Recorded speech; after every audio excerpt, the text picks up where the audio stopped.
Fala, turma, tudo bem? Estamos aqui com mais um vídeo do canal Vestibularei, dessa vez sobre economia açucareira para Enem e vestibulares. Vou começar com uma breve introdução sobre o período colonial. A partir do momento que Portugal encontrou as terras brasileiras, ele precisava achar uma forma de lucrar com isso. Então houve a busca por metais preciosos, não encontrou de primeira, depois houve a exploração de pau-brasil e ficou um período em que o Brasil ficou meio que às margens. O que Portugal pensou? Se ele não achasse uma atividade para aquelas terras, outros países poderiam invadir. Por isso, começou a plantação de cana-de-açúcar. E por que cana-de-açúcar? Então, inicialmente, não descobriram as jazidas de metais preciosos. Existiu uma experiência, Portugal tinha uma experiência de cultivo de cana-de-açúcar em outras colônias, como a Ilha da Madeira e o arquipélago de Açores e de Cabo Verde, e nas ilhas de São Tomé e Príncipe. Outro motivo que favoreceu o cultivo da cana-de-açúcar no Brasil foi a aproximação de Portugal com os banqueiros Flandres, responsáveis pelo financiamento e refino e a distribuição do açúcar. Esses banqueiros eram os holandeses que financiariam esse cultivo de açúcar pelo Brasil, no Brasil, e favorecia Portugal. A mão de obra, inicialmente foi tentado implantar a mão de obra indígena, mas não houve sucesso. Por quê? Porque os indígenas não eram numerosos o suficiente para cobrir toda a plantação, toda a necessidade de cultivo que era imposta, não eram resistentes a doenças e a Igreja Católica proibiu a mão de obra indígena. Então foi usada a mão de obra escrava africana. A escravidão já era uma prática comum entre os europeus e árabes na África e existia uma legitimação religiosa para ela. A Bula Papal Dum Diversas, em 1452, e a Bula Romanus Pontifex, em 1455, trazia argumentos que legitimavam a escravidão, principalmente de pessoas africanas. E o tráfico negreiro era um empreendimento altamente lucrativo para a coroa e para os mercadores portugueses. O modelo de produção era um modelo voltado exclusivamente para a exportação, latifundiário, monocultor e escravista. Essas 4 características dão um padrão de exploração agrícola denominado plantation. Então, o plantation, que se caracteriza pelo caráter de exportação, é uma produção voltada para exportação, latifundiário, que usa extensas áreas para o cultivo, monocultor, no caso aqui, cultivo da cana-de-açúcar, e escravista, mão de obra escrava.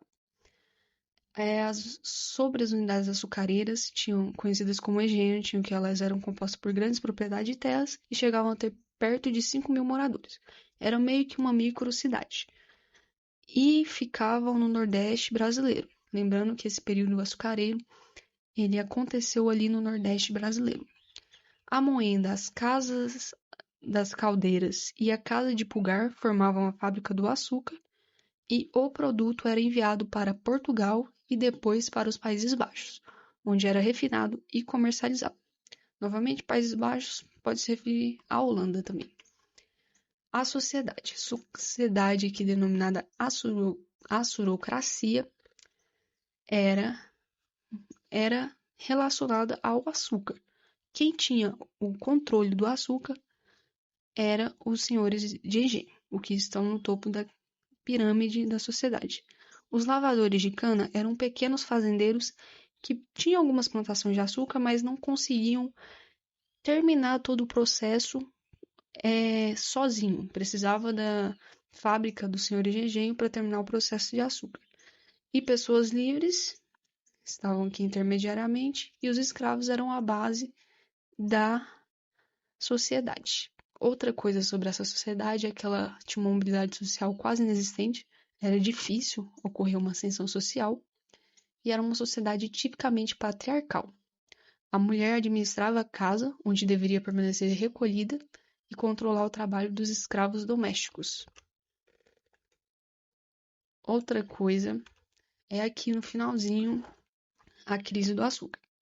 Bom, o que aconteceu? Sobre o período do açúcar, quanto tempo ele durou?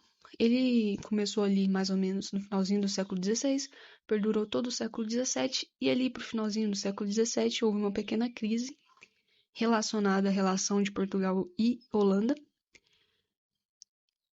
E com esse fim dessa relação de Portugal e Holanda, os holandeses conseguiram umas colônias e começaram a cultivar a própria cana-de-açúcar. Eles passaram a produzir o próprio açúcar. Com isso, esse mercado do açúcar ficou bastante competitivo e Portugal teve que pensar em maneiras de reverter essa possível crise do açúcar que estava acontecendo. Para isso, ele tinha que equilibrar a balança comercial. O que é a balança comercial? Balança comercial é a relação entre exportação e importação. Se eu tenho uma situação em que a exportação é maior que a importação, temos uma balança comercial favorável. Se eu tenho uma situação em que a exportação é maior, a importação, na verdade, é maior do que a exportação, temos uma balança comercial desfavorável. O objetivo de Portugal é deixar o mais equilibrado possível. Então, ele proibiu, como a exportação do cana-de-açúcar do açúcar estava reduzido, ele proibiu a importação de alguns produtos estrangeiros. E outra coisa, houve estímulo da produção de tabaco e drogas do sertão para tentar controlar essa balança comercial. Mas ocorreu alguns fatores que minimizaram os efeitos da crise do açúcar, que foi em 1703 o Tratado de Metuim, abriu o reino português para os importadores ingleses. Esse tratado é aquele acordo dos panos e vinhos que existiu entre Portugal e Inglaterra, certo? E outra coisa é que coincidiu com os princípios da economia mineradora ali no início do século XVIII. Quando ocorreu essa crise do açúcar, tinham acabado de descobrir o ouro ali em Vila Rica, Minas Gerais, e isso minimizou um pouco os efeitos da crise. Mas, mesmo assim, o açúcar continuou sendo o principal produto de exportação da época. É isso, pessoal. Espero que tenham gostado da aula. Qualquer dúvida, deixe no comentário. Não se esqueçam de se inscrever, curtir o vídeo e compartilhar com seus amigos. Tchau, tchau. Até mais.